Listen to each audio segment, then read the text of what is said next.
यह कहानी जंगल के तीन दोस्तों सिंह, भालू और अजगर की है, जो अपने अनोखे स्वभाव के बावजूद एक दूसरे से गहरी दोस्ती निभाते थे।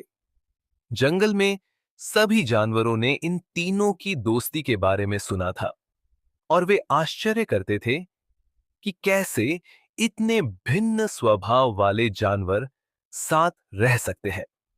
सिंह अपनी ताकत और नेतृत्व के लिए जाना जाता था, भालू अपनी धीमी चाल और शांत स्वभाव के लिए, और अजगर अपनी चालाकी और धैर्य के लिए।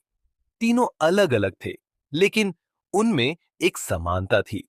वे सभी एक दूसरे की इज्जत करते थे और एक दूसरे के गुणों को समझते थे। एक दिन जंगल में एक बड़ा संकट आया। तेज बारिश और तूफान के कारण जंगल में बाढ़ आ गई और कई जानवरों को बचाने की जरूरत थी।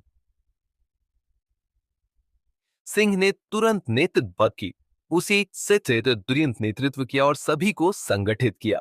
उसने जानवरों को एक ऊंचे स्थान पर ले जाने का फैसला किया, जहां वे सुरक्षित रह सकते थे। भालू ने अपने मजबूत शरीर से छोटे जानवरों को अपनी पीठ पर उठाया और उन्हें बाढ़ से बाहर निकाला।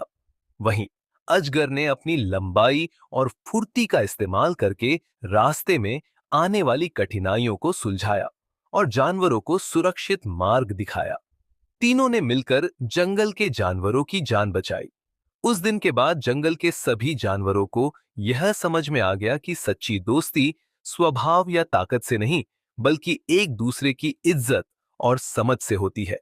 सिंह, भालू और अजगर की दोस्ती और भी मजबूत हो गई और वे हमेशा एक दूसरे के साथ खड़े रहे, चाहे कोई भी मुश्किल क्यों ना आए। इस कहानी से हमें यह सीखने को मिलता है कि अलग-अलग स्वभाव के लोग भी अगर एक दूसरे की मदद करें और एक दूसरे की खासियतों की कद्र करें, तो वे साथ मिलकर बड़ी से बड़ी मुश्किल को हल कर सकते हैं।